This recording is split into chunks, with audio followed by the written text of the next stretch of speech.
Y bueno, a los demás, damos gracias al Señor por el gozo de estar juntos, en armonía, y lo más importante, rindiendo adoración a su nombre. Ese es el propósito por el cual la iglesia se reúne para adorar a su Señor. Y en medio de que lo adoramos, por supuesto que también estamos siendo edificados, no solamente por Él, por su palabra, sino en la comunión preciosa que tenemos unos con otros. Así que vamos a abrir nuestras Biblias en 2 de Timoteo, capítulo 3. 2 de Timoteo, capítulo 3, pasaje conocido para muchos, pero necesario siempre para todos. Y mientras lo buscan, les explico un poquito lo que va a pasar en enseñanza dominical las siguientes semanas.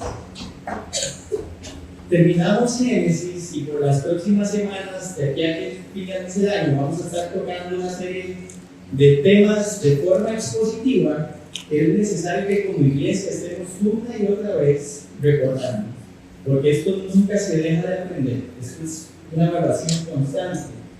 Y si Dios lo permite, a partir de enero 2024, si no la vida va a llegar ahí, vamos a estar estudiando juntos la carta de Primera de Corintios. Vamos a estudiar expositivamente la carta, desde el versículo 1 hasta el capítulo 16. Para que vaya probando algo, si usted quiere empezar a leer la carta, sea bienvenido, es un buen ejercicio. Y si no, simplemente esté expectante, porque el Señor creo que quiere seguir santificando esa iglesia y quiere seguir madurando esa iglesia y ponerle su palabra para su gloria, lo va a seguir haciendo. Segunda de Timoteo 3, 14 al 17, dice así la palabra del Señor. Tú, sin embargo, persiste en las cosas que has aprendido y de las cuales te convenciste, sabiendo de quién las has aprendido. Desde la niñez has sabido las sagradas escrituras, las cuales te pueden dar la sabiduría que lleva a la salvación mediante la fe en Cristo Jesús. Toda escritura es inspirada por Dios y útil para enseñar, para reprender, para corregir, para instruir en justicia, a fin de que el hombre de Dios sea perfecto, equipado para toda buena obra. Señor, agradecemos una vez más tu fidelidad, agradecemos tu señorío sobre nuestras vidas, agradecemos tu amor paternal, tu paciencia, tu gracia, tu misericordia, a pesar de nosotros.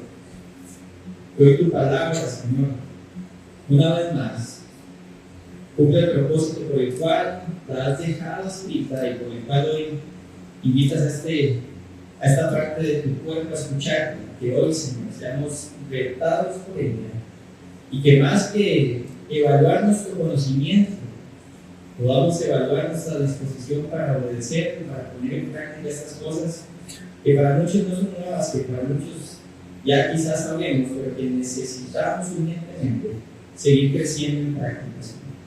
Te pedimos todo esto por la guía de tu Espíritu, en el nombre de Jesús. Amén. Cuando se trata de comida, todos decimos presente, ¿cierto? Difícilmente cuando haya comida, alguien diga, no, yo no me acerco. Todos nos sentimos bien motivados por la comida. Y las opciones para alimentarnos son múltiples. Hay para todos los gustos y para todos los colores.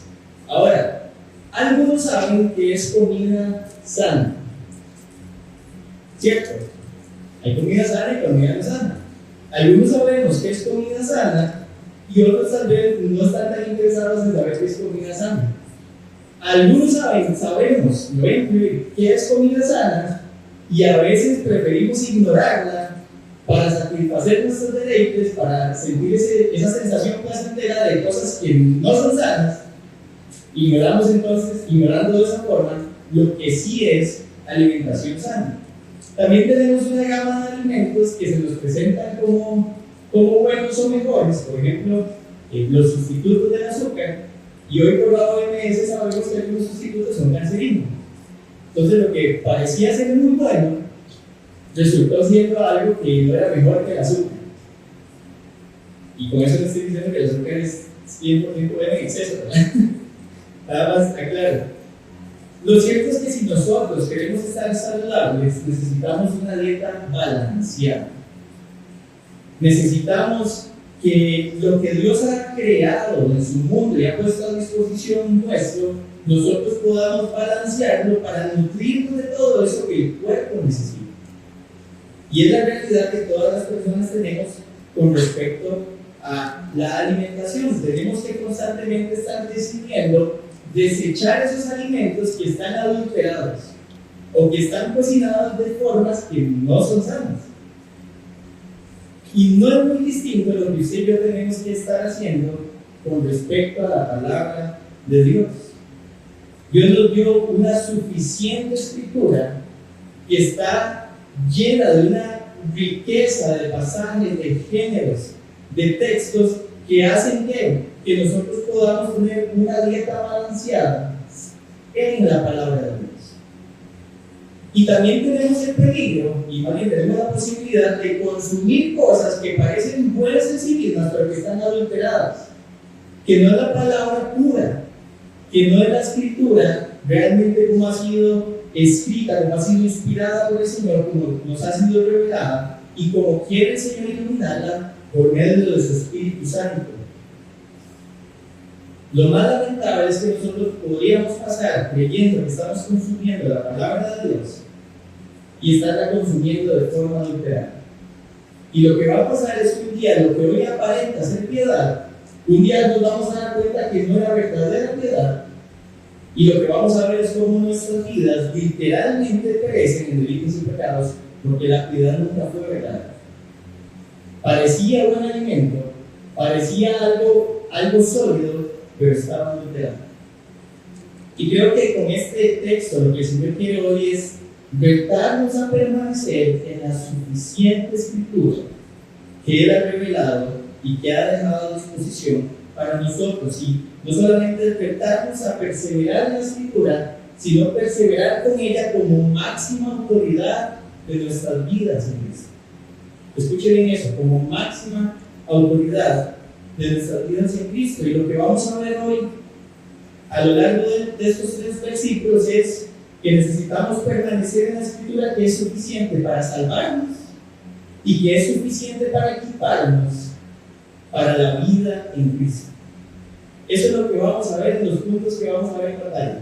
Permanecer en la palabra, que es suficiente para salvarnos y para equiparnos para la vida en Cristo.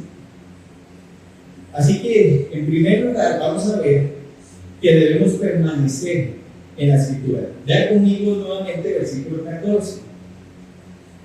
Tú, sin embargo, persiste en las cosas que has aprendido y de las cuales te convenciste, sabiendo de quién las has aprendido.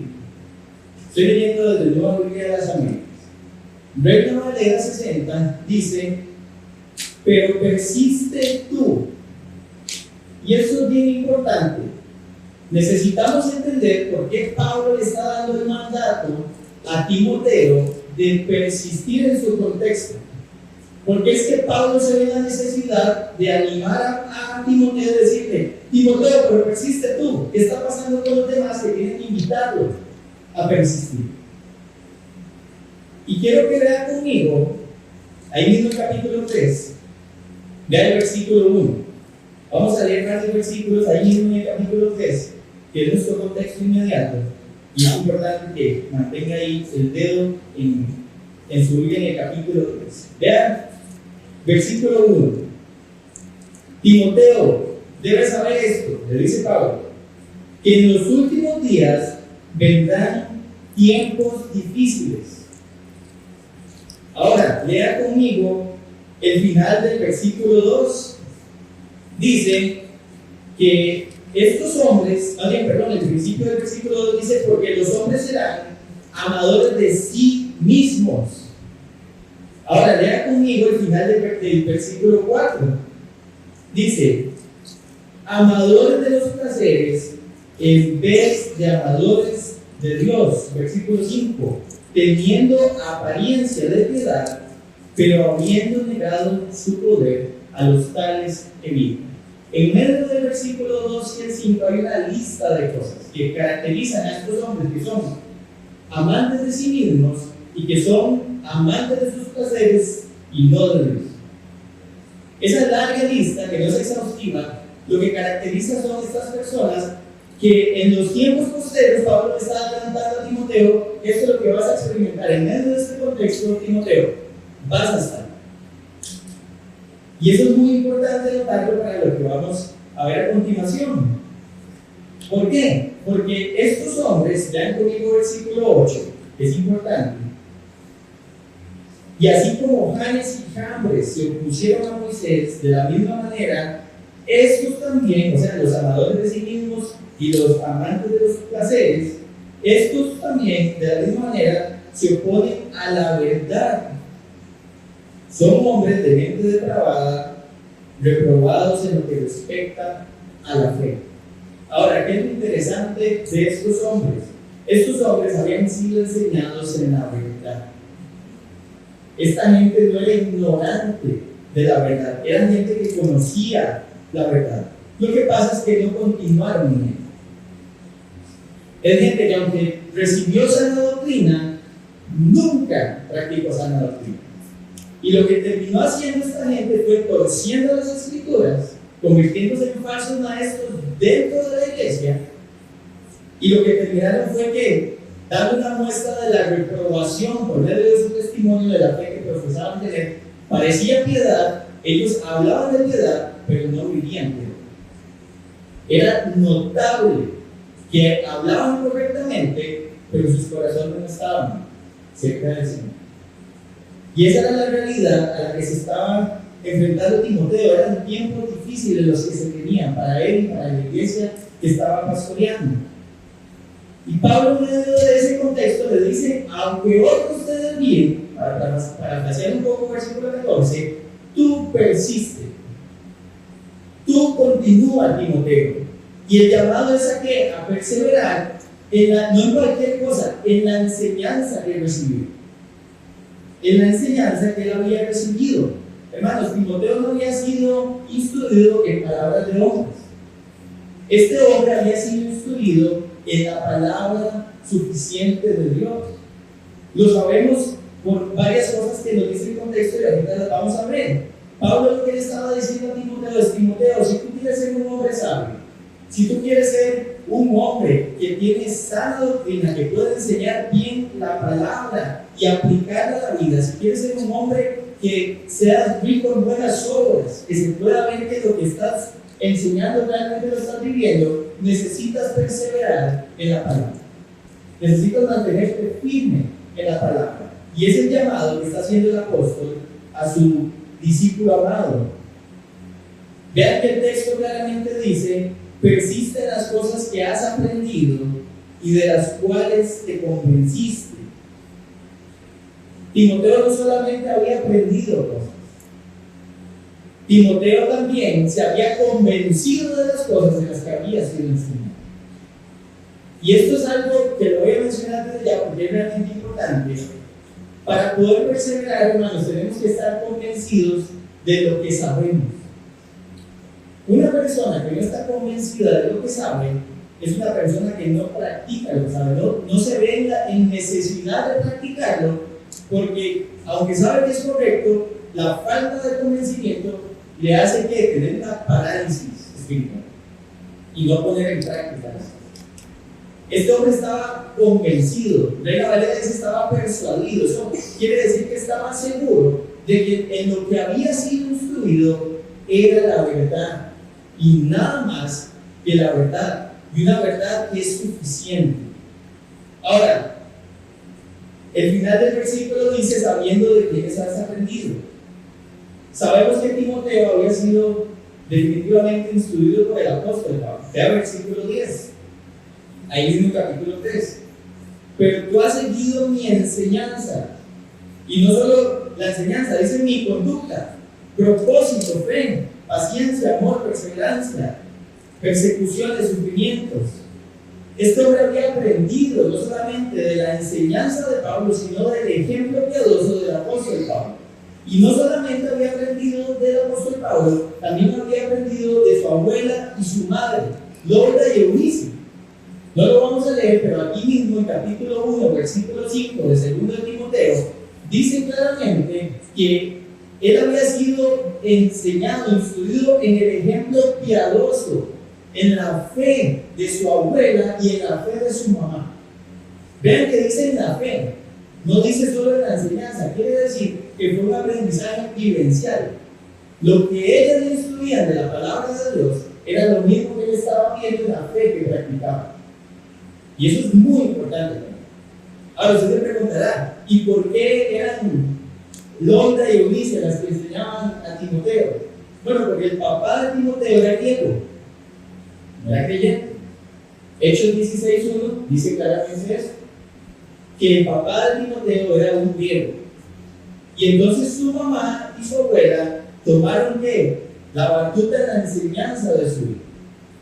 Porque su padre obviamente no lo iba a educar. Y estas mujeres temerosas de Dios, que eran personas que conocían la palabra de Dios, se dispusieron ¿a qué? A enseñar a este niño en su momento, después joven, y como les dije, después tiene el encuentro con Pablo y sigue siendo instruido. Y toda la vida de Timoteo gira en qué? En torno a aprender la palabra de Dios y a convencerse de que lo que está aprendiendo es la verdad. Convencimiento. ¿Cómo aplicamos este primer punto, hermanos? Definitivamente Timoteo estaba viviendo tiempos peligrosos, tiempos difíciles. Su contexto social inmediato y su realidad aún en el núcleo de la iglesia le hacía ver que no iba a ser sencillo perseverar en lo que era verdad. Y hoy en día eso que describe, según Timoteo 3, no es muy distinto a lo que estamos viendo. No dista, podría decir que prácticamente en nada de lo que Pablo le está anticipando a Timoteo. Nosotros vivimos en un mundo lleno de filosofías humanistas, que eso lo que reflejan es personas amantes de sí mismas. Recuerden que el humanismo lo que hace es poner al hombre en el centro, de decir, el hombre es lo más importante, en otras palabras, el hombre es Dios. Y en una época donde el humanismo siempre ha existido, hermanos, ahora lo llamamos humanismo, pero eso siempre ha existido, esto no es nuevo. En una época donde el humanismo es tan visible, lo que vemos es corazones amantes de sí mismos, personas preocupadas por sí mismas, personas buscando su mejor vida ahora. Y el creer que somos el centro, lo que nos hace pensar es que nosotros no merecemos lo mejor aquí y ahora. ¿Y sabe qué hace que a qué mueve las personas? El pensar que merecen lo mejor aquí y ahora. Al hedonismo. El hedonismo es la búsqueda constante del placer. Otro concepto que para nosotros no es un concepto nuevo, son conceptos filosóficos viejísimos, pero que hoy son muy visibles. El hedonismo es que la búsqueda constante de placer. Son estas personas que identifican el placer como algo bueno y el dolor como algo malo. Y entonces hay que evitar a toda costa el dolor y hay que ¿qué? A toda costa buscar el bien. Pero buscar el bien por medio del placer. Ahora, nosotros tenemos formas muy sutiles de hedonismo, de búsqueda de placer. Porque sería muy fácil pensar así los hedonistas, los que se van a meter en ciertos lugares y hacen ciertas cosas. No, el hedonismo hoy es muy sutil. Déjenme señalar algo que no es nuevo per se, que lo he mencionado antes, el entretenimiento. El entretenimiento hoy es una forma de hedonismo. Y ya vi algunos viéndome raro. Déjenme explicar. El hedonismo es una forma de entretenimiento. ¿Por qué? Porque por medio del entretenimiento nosotros ¿qué es lo que buscamos? Placer. ¿Qué es lo que buscamos? Bienestar. Ahora, no me malentienda, no todas las formas de entretenimiento son malas. ¿Ok? Dios ha creado cosas muy buenas para que nosotros nos deleitemos en ellas. Pero muchas de las cosas que usted y yo hoy vemos como normales se llaman hedonismo, no se llaman entretenimiento. Es más, lo invito a que le cambie el nombre. No es entretenimiento, es hedonismo, es una búsqueda constante de placer. ¿Y sabe por qué se nos hace tan atractivo el entretenimiento? Porque aquieta nuestra alma y el dolor que estamos experimentando constantemente como fruto del pecado, lo que hace es que se silencia y tenemos un rato de placer y bienestar, aunque no es real, pero lo experimentamos en carne propia. Y mañana otra vez tengo que tapar esto que está doliendo y otra dosis de hedonismo. Y pasado mañana, y así por años, normalizando el entretenimiento, siendo permisivos con el entretenimiento, justificando el entretenimiento como algo no malo, para simplemente no querernos enfrentar a lo que es una realidad y es lo doloroso del pecado en nuestra vida. Porque sí, déjenme anticiparle algo. El cristianismo duele. El cristianismo duele. Ahora, lo que pasa es que duele con gozo. Amén. Pero sí duele. Dígame si no. Negarse a sus propios deseos duele, ¿sí o no? Gálatas 5:17, ¿verdad? De modo que el espíritu se opone a la carne al espíritu se oponen entre sí, el espíritu haciendo que esto prevalezca para que ustedes no hagan y yo no haga lo que queremos. Hay una lucha interna y duele. Porque lo que el ser humano, cuando piensa en sí mismo, lo primero que piensa es: ¿por qué yo me tengo que negar a eso que me genera placer? Si el placer es bueno. Pero Dios no te diseñó para que experimentaras el placer de la forma que crees que es buena, sino de la forma que Él definió que es buena. Y no hay nada más deleitoso descrito en la Escritura que Dios mismo. Nuestro problema no vuelve como un delito, pero Él tiene que ser nuestro mayor bien. Él tiene que ser nuestra mayor satisfacción. Él tiene que ser suficiente. Y la realidad es que nosotros no lo vemos así. Ahora, yo no voy a hablar de todos los ejemplos específicos de entretenimiento. Usted tiene que, con honestidad, ir delante del Señor y empezar a evaluar la forma en la que usted se está entreteniendo.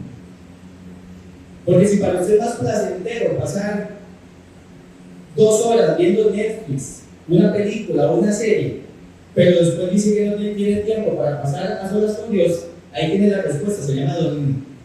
No es entretenimiento. Usted está buscando un placer por encima de la suficiencia de su Señor. Ya cambió de categoría.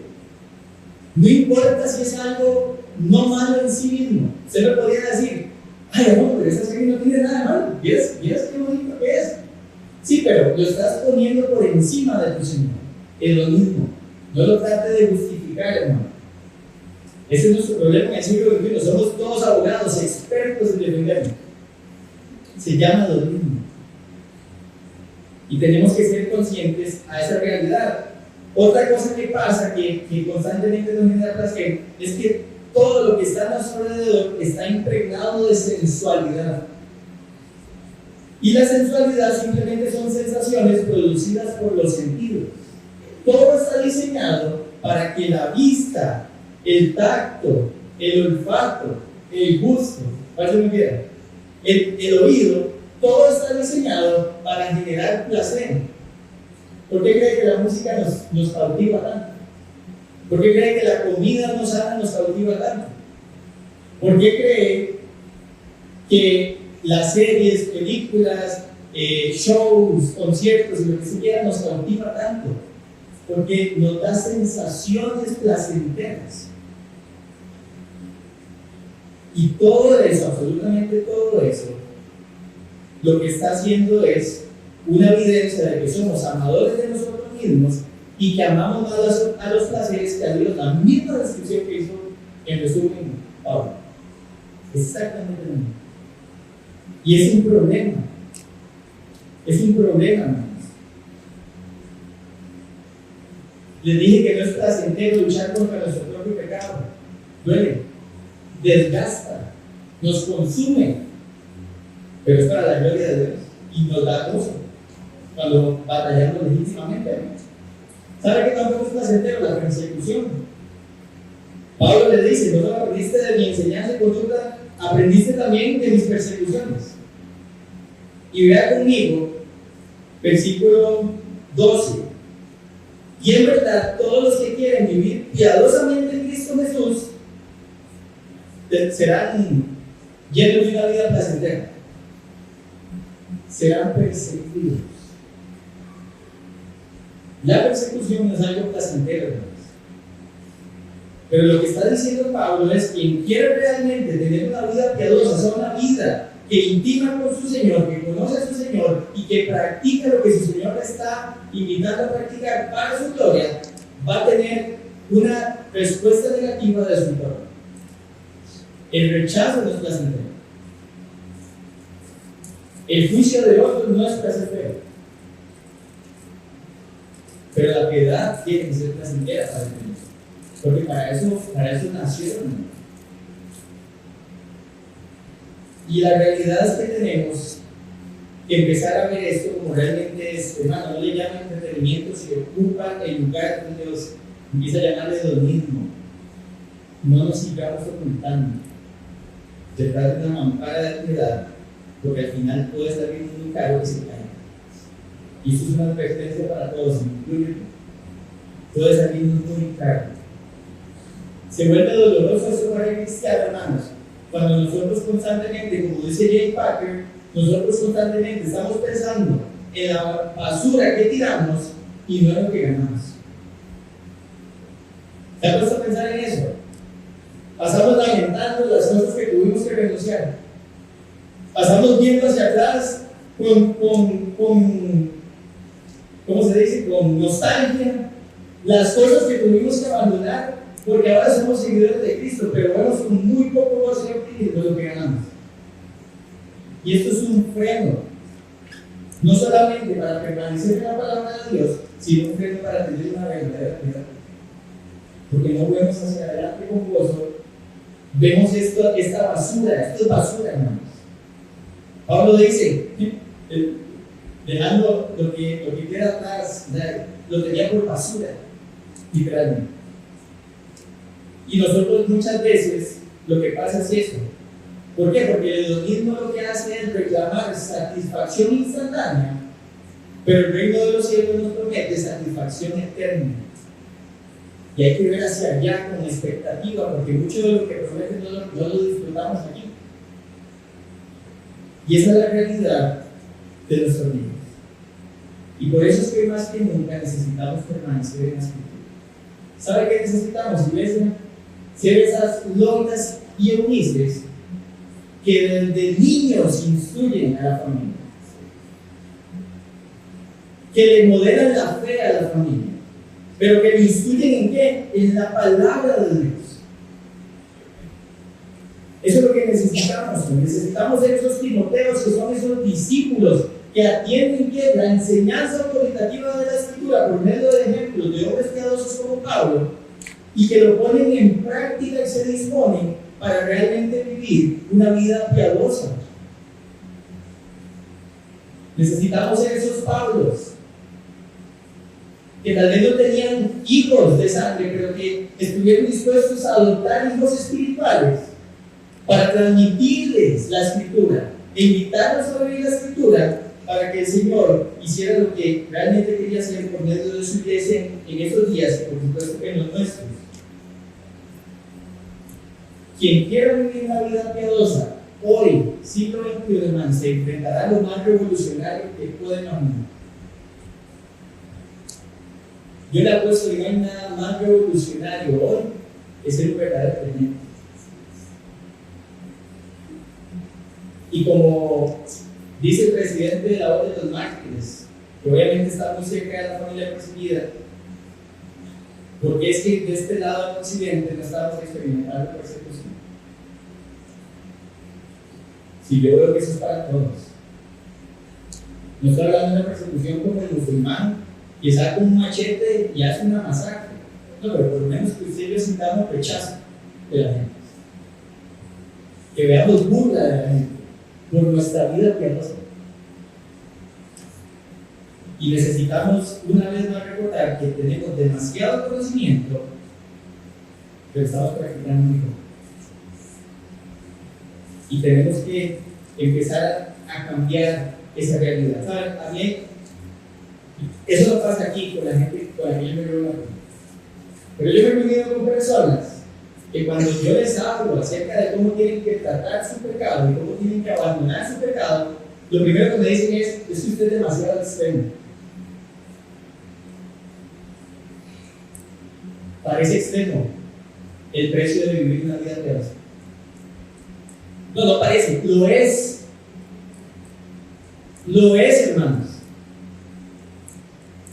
Y la evidencia de que no queremos literalmente permanecer en la Escritura es el querer suavizar las cosas que pasan a nuestro alrededor para seguir consumiendo placer. Tenemos que tener cuidado de estas cosas. Otra cosa que tenemos que entender, hermanos, es que permanecer en la Escritura es más importante que cualquier logro terrenal. Recuerde que las cosas que usted y yo hacemos en esta tierra son un medio para lograr un fin. No son el fin en sí mismo. Usted no es trabajador porque ese es su fin en sí mismo. Usted es un trabajador porque ese es el medio para que usted glorifique a Dios. Usted es estudiante porque ese es un medio para glorificar a Dios. Usted es un vecino, usted tiene una casa porque ese es el medio para glorificar a Dios. Todo lo que usted y yo hoy hacemos son medios para lograr el fin último de nuestras vidas, de vidas piadosas.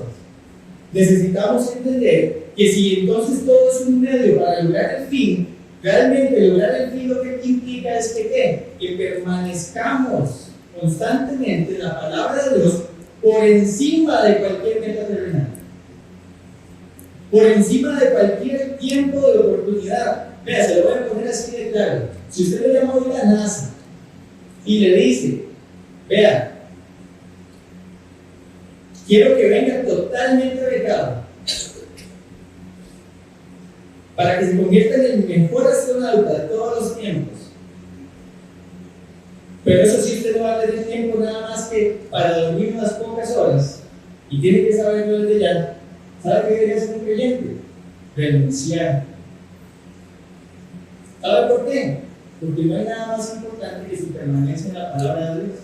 Cualquier cosa que le quite a usted o que quiera ocupar el lugar de Dios es algo que sabe que tiene que hacer usted: sacar una espada y cortarle la cabeza. Con esa radicalidad tiene que hacerlo. Porque Dios no quiere que usted sea el mejor astronauta, Dios quiere que usted sea el mejor cristiano, y si a Él le place ser el mejor astronauta, lo hará, pero no a cosas de Él. Porque sería insostenible darle gloria a Dios sin hacer lo que tenemos que hacer. Y sí, permanecer requiere esfuerzo, requiere disciplina. Estamos viendo las disciplinas los jueves, amén. Ustedes están viendo cómo el Señor nos está animando, y lo fácil que ha sido reconocer lo difícil que es disciplinar. Ha sido fácil reconocer para todos, pero la realidad es que sí, requiere un esfuerzo, requiere que nos privemos de lo que el mundo nos ofrece, y la realidad es que nunca vamos a experimentar la permanencia si seguimos embriagados con el placer. Nunca vamos a experimentar permanencia y verdadero gozo y placer en el Señor mientras nosotros sigamos coqueteando con el hedonismo y con el humanismo. Sépalo.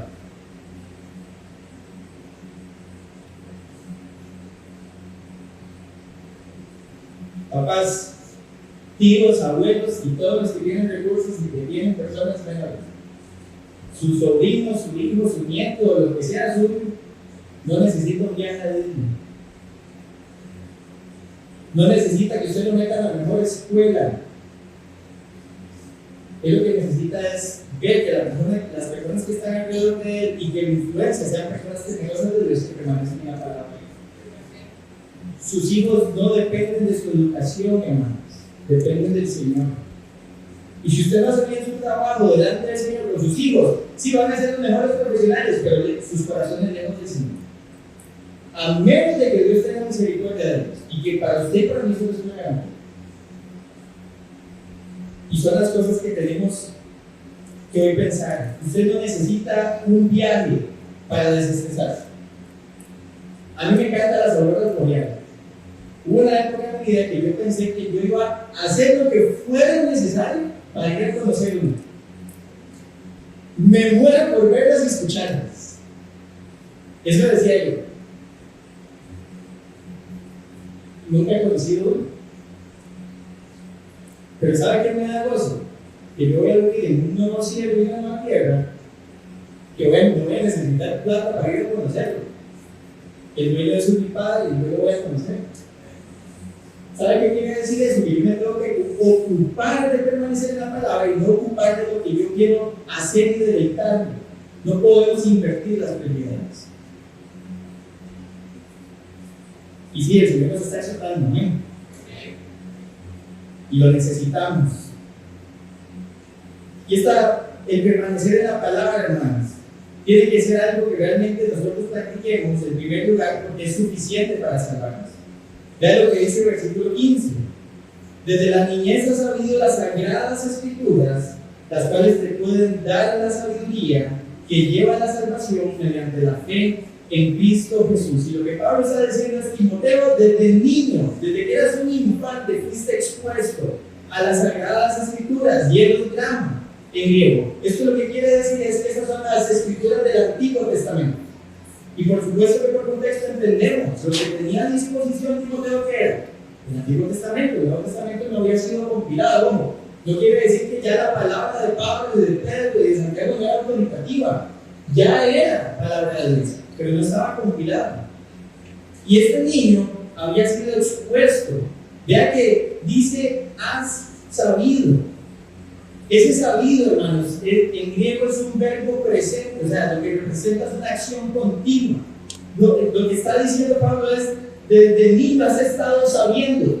Ha sido un proceso que va acompañado a lo largo de la historia. Comenzó con su abuela y su madre, probablemente tuvo ahí alguna educación judía también en medio, continuó con Pablo y hoy sigue siendo una realidad en seguir conociendo la escritura, porque fue expuesto desde que era un niño.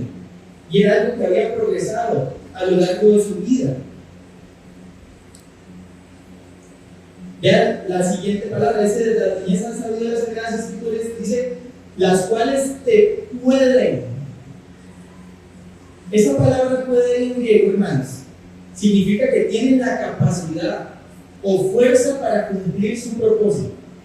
En otras palabras, esas palabras que pueden, quiere decir que son suficientes para cumplir el propósito que el Dios se propone con sus hijos e hijas. Son capaces de hacer lo que Dios quiere hacer, ya que dice: te pueden dar la sabiduría. Son suficientes para hacerte sabio, para hacerte prudente. ¿Para qué? Para alcanzar la salvación que es por la fe en Cristo Jesús. Y lo que Pablo le está recordando a Timoteo es: Timoteo, la escritura es suficiente para salvación, pero no solamente para la salvación como un acto de nacer de nuevo, sino la salvación que implica la transformación en el resto de nuestra vida, y que lo vamos a ver en la última parte de nuestro texto. Es ambas cosas, y eso es muy importante que nosotros lo podamos ver. Vean, vaya conmigo a Juan un momento, el Evangelio de Juan, capítulo 5.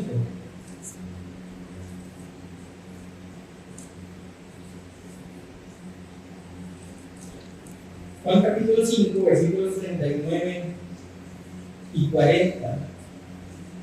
Dice Jesús, palabras de Jesús: ustedes examinan las escrituras porque piensan tener en ellas, ¿qué? La vida eterna.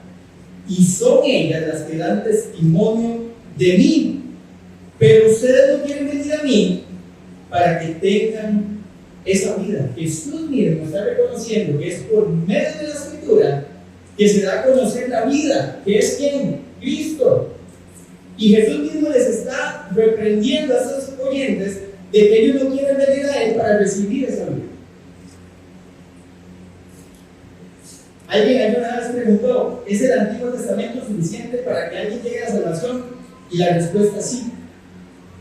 Porque el Antiguo Testamento contiene absolutamente todas las promesas de la venida del Mesías, y quien ponga su fe en esto definitivamente es un creyente.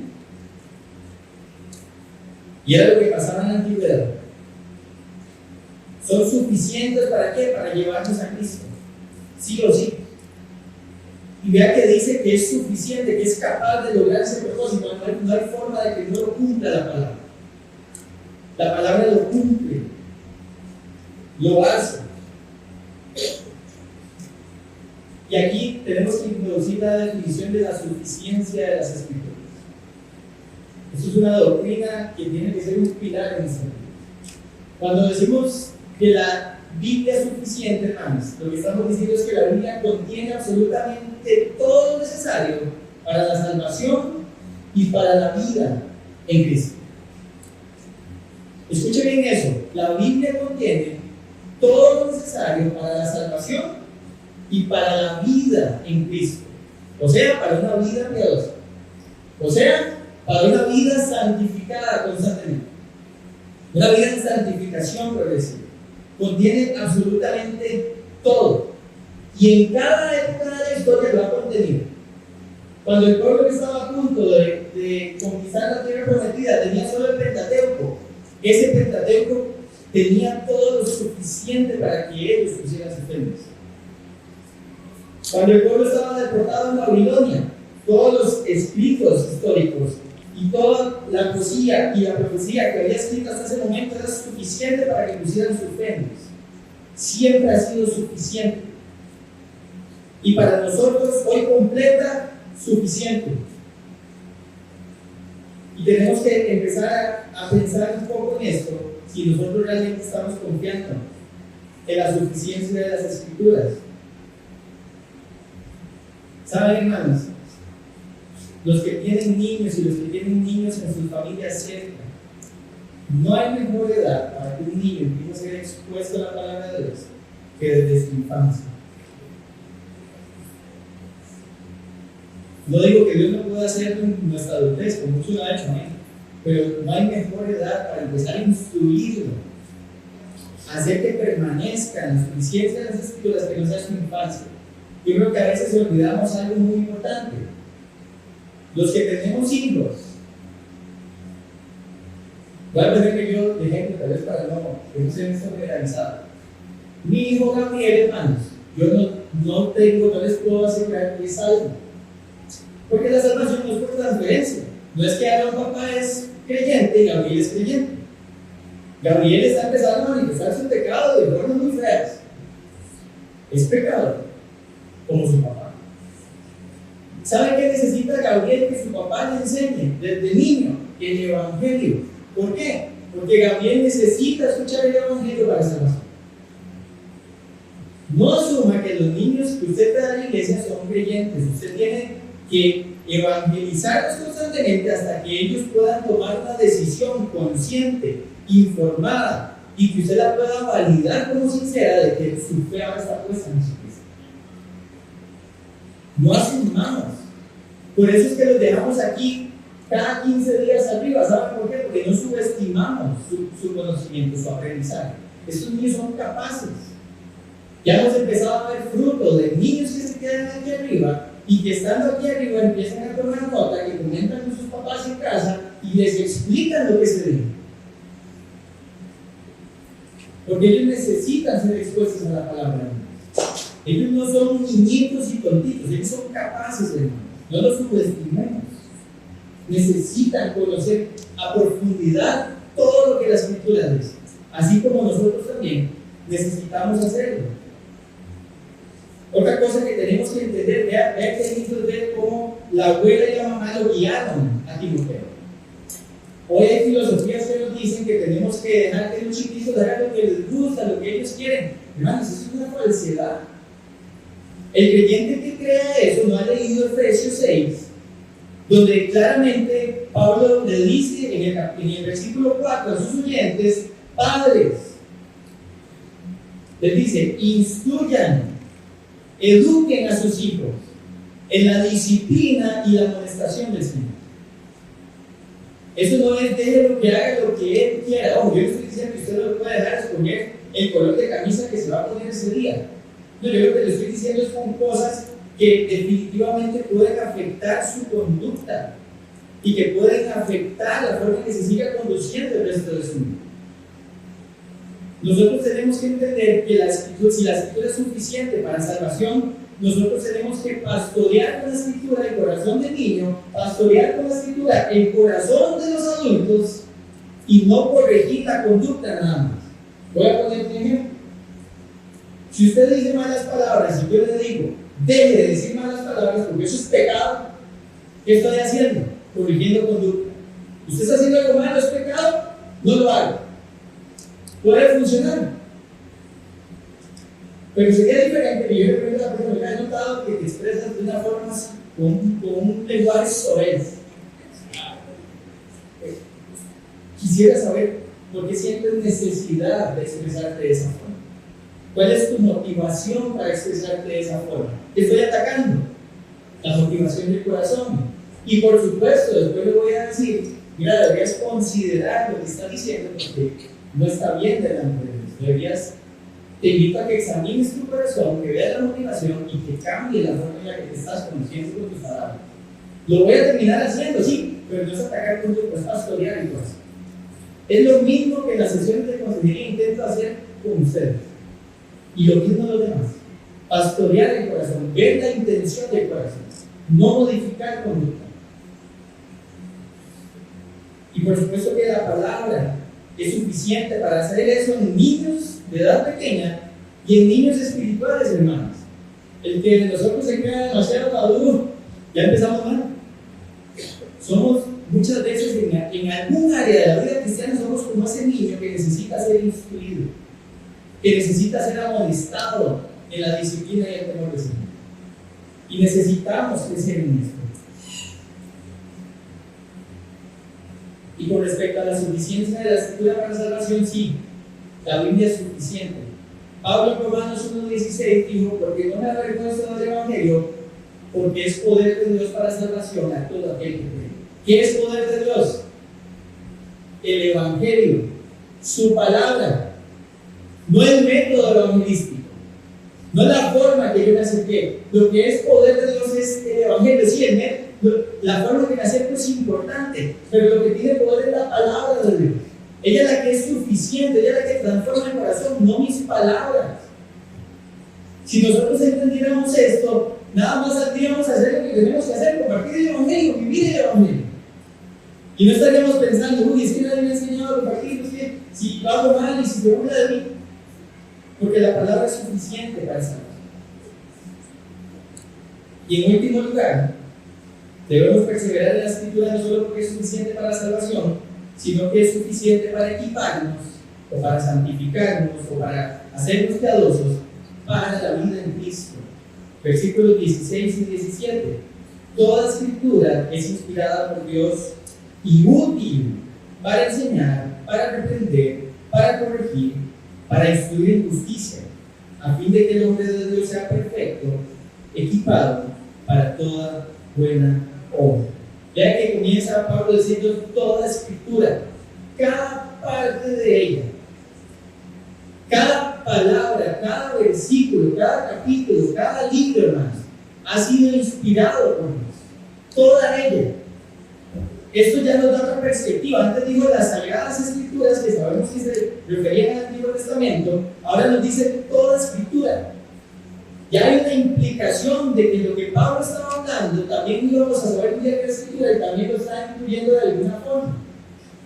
Toda escritura dice que ha sido inspirada, literalmente ha sido exhalada, ha salido del aliento de Dios, ha sido el Espíritu de Dios la que la ha producido.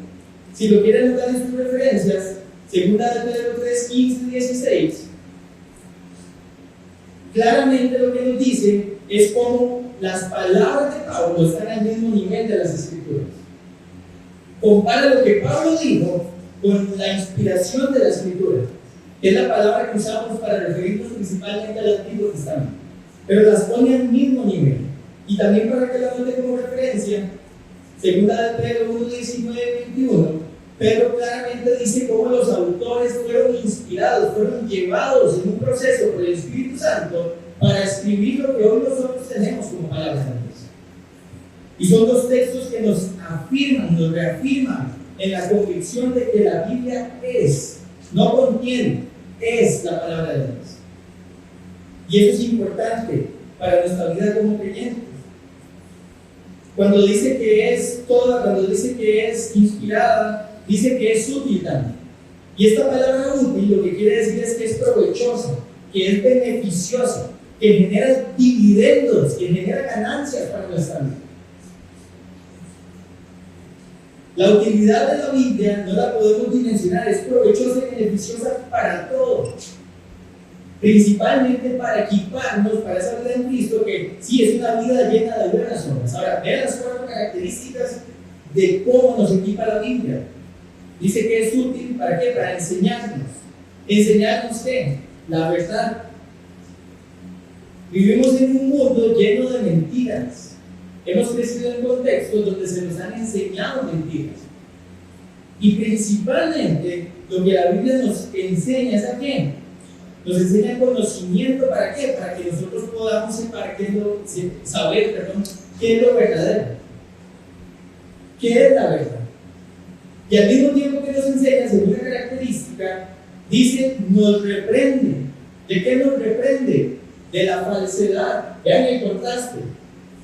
Por un lado tenemos verdad siendo influida y por otro lado tenemos reprensión y corrección de falsedad.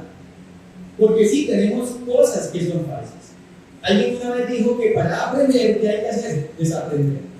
Si yo no soy consciente de las formas de aprendizaje y las filosofías que yo creo que están mal, nunca las voy a poder corregir. Desde este púlpito, nuestro deber es presentar la verdad y corregir el error. No solamente cuando hay falsas doctrinas enseñándose y atentando contra los miembros de las iglesias, sino cuando hay falsa enseñanza metiéndose en nuestra cabeza, como la de lo mismo que les acabo de mostrar, que no es un simple entretenimiento. Y es nuestra responsabilidad de estar ¿qué? Una y otra vez con la palabra reprendiendo estas cosas. Pero no solo hace eso, contrastar la verdad con la falsedad, sino que también nos corrige. Tercera característica. Y esto ya tiene que ver con comportamiento. ¿De qué corrige el ser humano? Del comportamiento incorrecto. Cuando nuestra conducta está y nuestra moral está dañada, cuando la palabra de Dios lo que hace es que corregir nuestra conducta. Y no solamente corrige la conducta, sino que nos instruye en justicia. ¿Para qué? Para que ese comportamiento sea correcto a la luz de la justicia, a la luz de la verdad. O sea, el poder tener una vida en Cristo. Vea lo que dice ahí mismo en 2 Timoteo 2:22. Huye pues de las pasiones juveniles y sigue la justicia, la fe, el amor y la paz con los que invocan al Señor con un corazón puro. Le dice, huye y sigue. ¿Qué está haciendo? Corrigiendo. ¿Qué está haciendo? Invitando. Está modelando para que estas cosas puedan hacerse. Y lo que nos está diciendo Pablo, lo que está diciendo Pablo a Timoteo es, la Biblia es útil para todas estas cosas. ¿Cuál es el propósito de estas características? Que el hombre y la mujer de Dios sean perfectos, o sea, que sean personas cabales, que sean personas equipadas para toda ordenanza. O sea, para que tengan una vida en Cristo, para que tengan una vida piadosa que refleje a Cristo. Y la Biblia hace todas estas cosas, por eso es que decimos que es suficiente para equiparnos. Totalmente suficiente para hacerlo. Estamos capacitados, cualificados para hacer bien lo que Dios nos ha mandado hacer. Y eso es muy importante. Y aplicamos esto y cerramos. Como iglesia acabamos de terminar el libro de Génesis. 50 capítulos tiene el libro de Génesis. ¿Saben cuál es la razón por qué una iglesia como esta predica el libro de Génesis?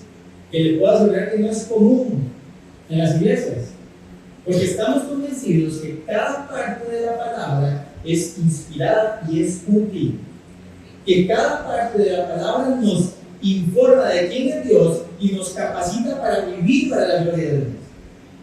No solo las partes que parecen más fáciles de interpretar y las partes que parecen más fáciles de leer, toda es inspirada. Parte de dar una dieta balanceada implica que desde este púlpito se prediquen distintos géneros para que usted y yo podamos deleitarnos en la verdad de Dios y ser corregidos por Él para su gloria. Es una necesidad que tenemos como iglesia.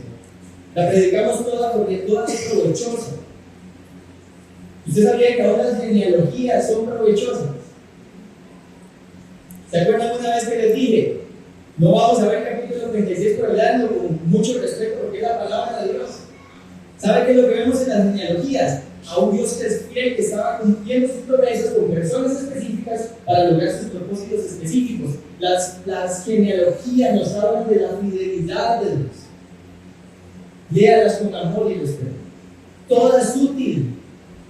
A mí me emociona ver los nombres, a veces ni los puedo pronunciar y yo digo, Dios mío, cómo toda esta gente fue parte de la fidelidad de tu pacto y tu promesa y cómo la cumpliste. Yo lo sé porque la tengo completa, la revelación. Y es una bendición para nosotros. Es útil para toda buena obra, hermanos. Estamos equipados, escuchen bien esto, para toda buena obra. Déjenme decirle que son obras. Obra es todo lo que usted haga. ¿Cierto? Cuando hablamos de obras, no podemos dejar de lado, por ejemplo, el trabajar. Trabajar es una obra. Y usted y yo estamos siendo equipados por la permanencia de la palabra de Dios para ser buenos trabajadores. Vivir la soltería para la gloria de Dios es una obra. Ser un esposo, una esposa para la gloria de Dios es una obra que usted tiene que cultivar. Ser hoy un cristiano que vive la palabra es una obra que usted tiene que cultivar y que es posible por lo que Cristo hizo.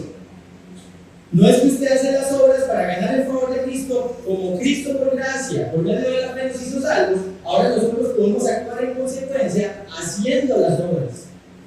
Y las obras que Él preparó de antemano para que viviésemos en ellas. Efesios 2:10. Estamos capacitados para poder hacer eso si permanecemos en la palabra de Dios. Estudiar es una obra. Disciplinarnos espiritualmente es una obra, implica nuestro esfuerzo.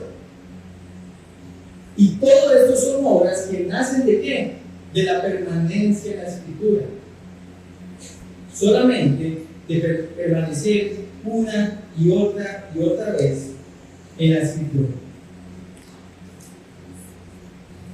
Hoy una persona que puede discernir entre lo verdadero y lo falso, que puede ver su comportamiento incorrecto y empezar a comportarse de una forma correcta, es una persona que está permaneciendo en la Escritura. Dice Juan 8:32, y conocerán la verdad. ¿Quién se sabe el 31? Si permanecen en mi palabra, serán verdaderamente mis discípulos.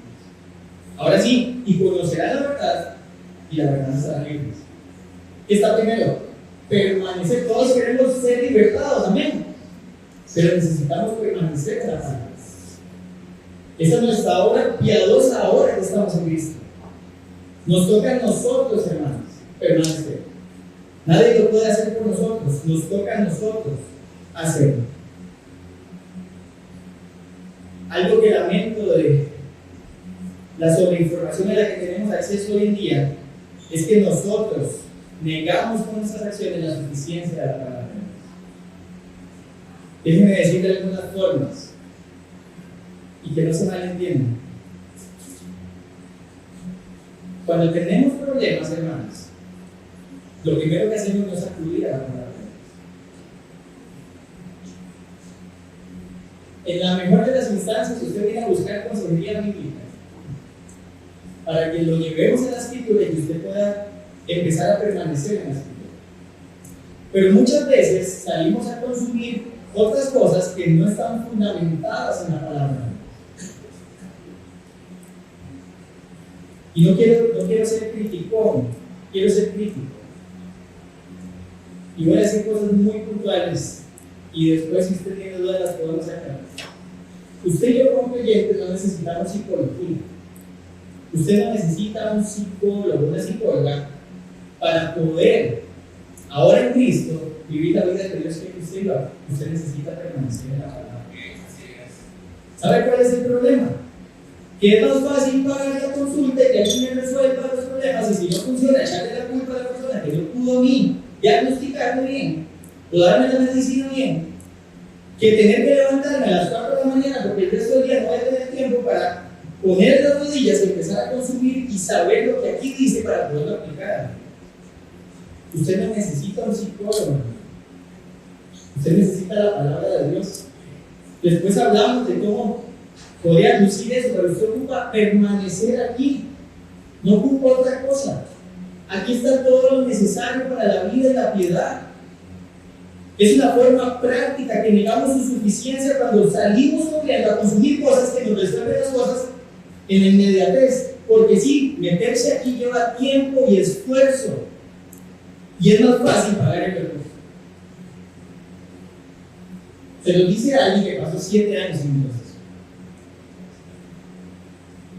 Es una realidad, y saben que si nosotros seguimos negando de forma práctica la suficiencia de la Escritura, nuestro final va a ser una vida que aparentaba piedad en la vida. Vivimos en la era del instantáneo. Nosotros queremos resolver las cosas así. Dios necesita procesos con nosotros. Ya que este libro no es pequeño, pero como vimos el jueves, este libro, si usted 1 hora diaria lee de ella, se lo lee en menos de 3 meses y consume toda la verdad. Y que está dispuesta para nosotros. No necesitamos influencers. Qué fácil ver reels de cómo la gente soluciona fácilmente la crianza de los hijos. Qué fácil ver reels de cómo luce una vida espléndida cuando ocupamos la suficiencia de la palabra de Dios. No necesitamos más profesionales. Usted necesita venir a permanecer. Y yo no estoy negando que tenemos hermanos preciosos en la fe que han tenido formación en estas áreas y que tienen herramientas que nos pueden ayudar a diagnosticar. Pero usted quiere medicina, no la van a encontrar allá, la van a encontrar aquí. Porque usted puede diagnosticar, pero lo único que puede prescribir es la palabra de Dios. Y nosotros tenemos que tener esa confianza. Tenemos que combatir esta pereza. El primer paso es reconocer que nos da pereza. Los que están llevando disciplinas espirituales una y otra vez, la respuesta ha sido: no lo priorizamos, no le damos importancia. Pereza espiritual. No es falta de tiempo, no es falta de efectividad de lo que la Biblia se propone hacer con nosotros. Es falta de disposición de nuestras vidas para hacer lo que tenemos que hacer. Necesitamos suficiencia. Necesitamos confiar en la suficiencia de las Escrituras, no solo para salvación, sino para una vida transformada, centrada en Cristo, para que pueda vivir haciendo las obras que Dios quiere que hagamos.